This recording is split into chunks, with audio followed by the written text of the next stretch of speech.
Hopefully you will have taken some time to consider what might happen after you're gone and completed a company will to deal with your business assets. Well, that's great, but what happens if you're involved in a limited company with other shareholders, or you are in business with one or more partners? You might have left your company shares or partnership to your nearest and dearest, but how happy will they be if they're not already a part of or understand your business?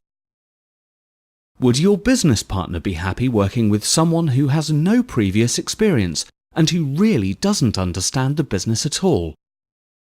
What if there are young children to care for? How would they juggle losing a loved one, caring for the kids, and running a business? I would imagine that no one would be very happy with the situation, and that the business would suffer as a result. Given the choice, would your family actually want to work in the business? Or would they prefer to have a lump sum to replace the income they've lost from you? I think you probably know the answer to that. But are there sufficient funds in the business to pay a lump sum or regular income to the deceased director's family? No? Few businesses have the resources to pay this these days, even if they sell off assets. The clever ones take out a life assurance policy, paid for by the business, to create a lump sum to cover just this eventuality. Now everyone is happy. The surviving family has the funds to help them compensate for the deceased director's lost salary and don't have to worry. And the surviving director is happy because they don't have to work with someone who perhaps really shouldn't be there. This planning is known as a cross-option agreement. You might well be thinking, that's it.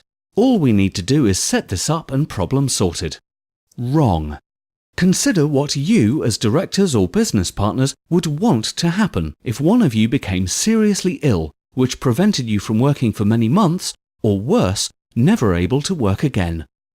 You know you need a strategy in place which protects both the business and the business partner's family. But you also need that same strategy to protect the money left to the surviving family against threats, such as remarriage and care, for instance. What about the surviving director?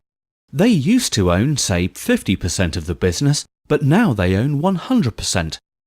Now that 100% is all attackable by divorce and bankruptcy, as opposed to just the 50% owned previously.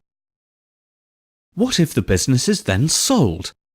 There may be a higher capital gains tax bill to pay and more inheritance tax, simply because the entire business now sits in one director's estate and is not protected.